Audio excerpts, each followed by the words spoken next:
And the winner is Sweden. Those might not have been the exact words, but that certainly was the meaning. And the venue was the Dome in Brighton, and the year, as several people have said already, was 1974. The songwriters had already been asked to come on stage, and Stig Anderson and Benny Anderson, my co-writers, not related, they were already on stage.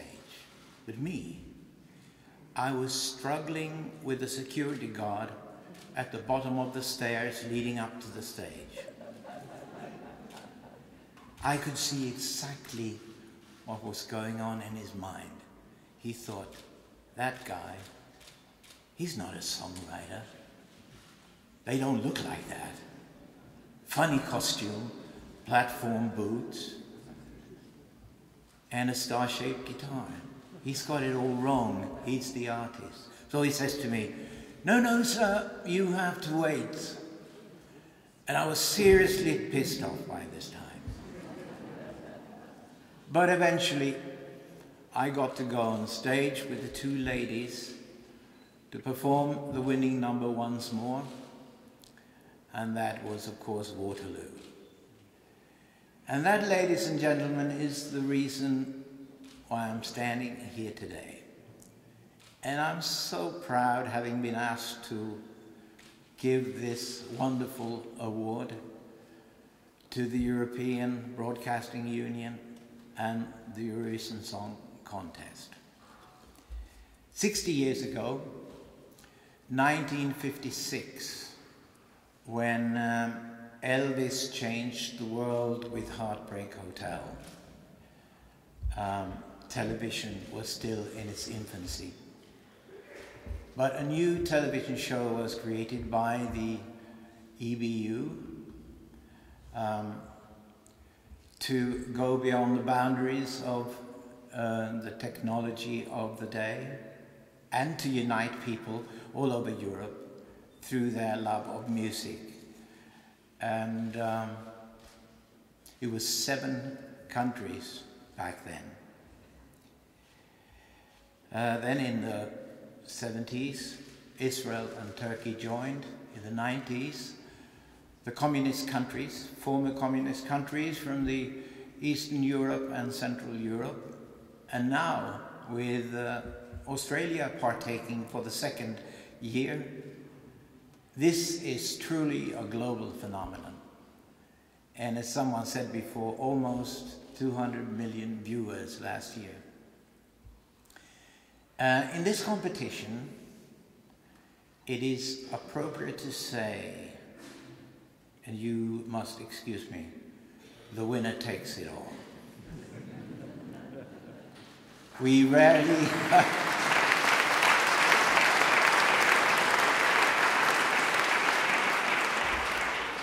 we rarely remember those who came 2nd or 3rd. When I wrote this speech, I had to look it up. And in '74, an Italian lady called Gigiola Cinquetti came number 2 with a song called Sea. Remember that one? No, you're too young. You're too young. Number 3 came a Dutch duo, man and woman, Mouth and McNeil. And they did a song that goes something like, I see a star, a brand new star. It's like the twinkling in your eyes. Good tune.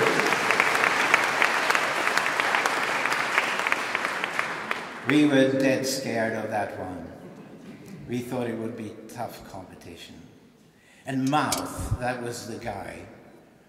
I thought I could see in him that he and I shared the same problem. Our pants were too tight. I had not been able to sit down all evening. I'd been walking up and down corridors. Had I sat down, my pants would have ripped. And I remember, you know, coming back to Stockholm one morning, looked myself in the mirror and I said, "You want to be a pop star? Well, what you see in that mirror isn't one." I lost 15 kilos. Steak, medium rare, mixed salad for a very, very long time.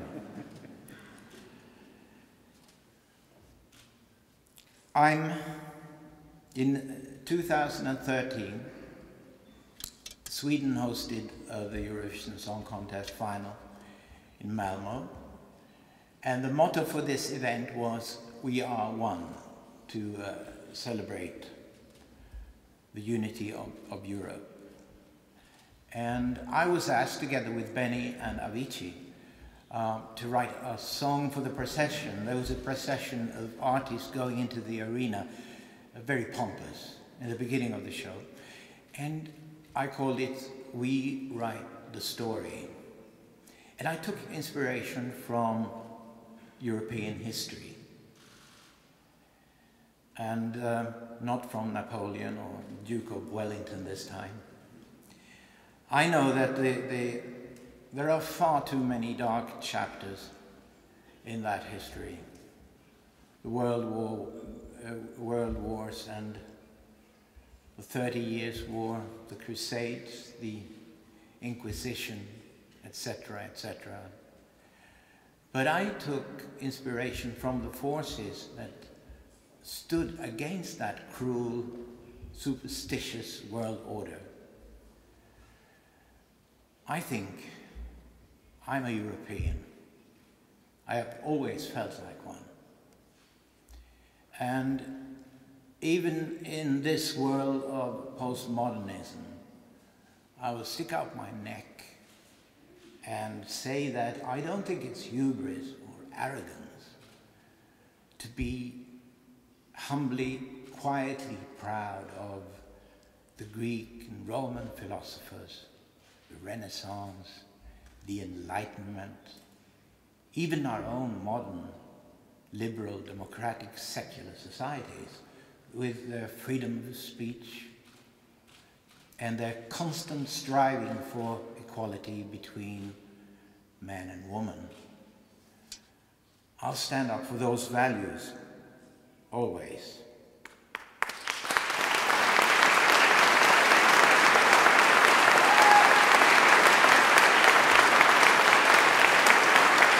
Now,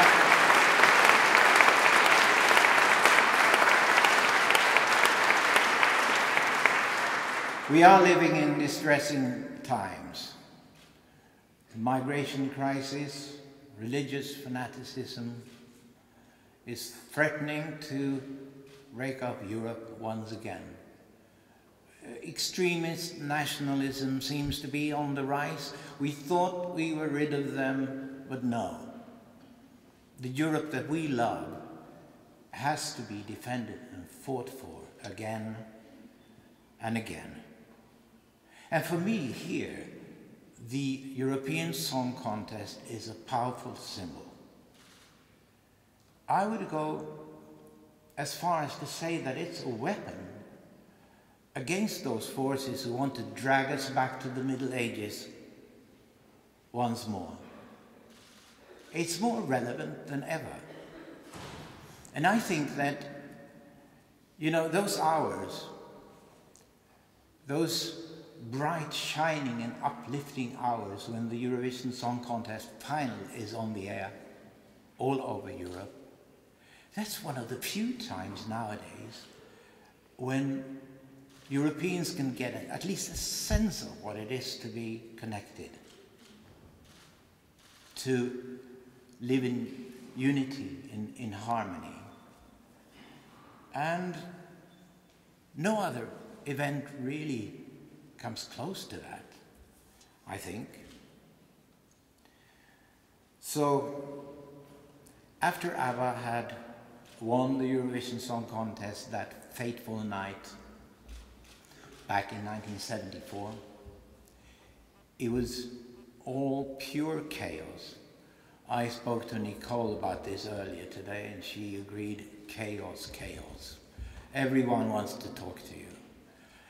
But I do remember, I don't remember much of that, but I do remember waking up early the next morning, having just slept a few hours, and my beautiful blonde wife still sleeping peacefully beside me. I felt so good, despite a slight hangover, I suspect. I felt so good. It dawned on me finally that yesterday we were this obscure little group from Scandinavia, and today the whole world knows about us. That is the power of the Eurovision Song Contest. So no one can be more grateful than me. The contest changed my life completely. And it's now an incredible 42 years ago. And here I am. It's absolutely incredible.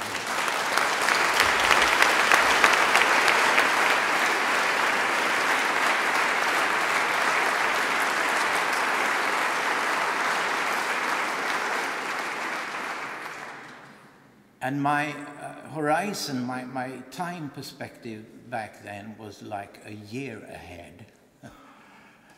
And what was later to happen in reality, that would have been too far-fetched for that young man in that hotel room even to imagine.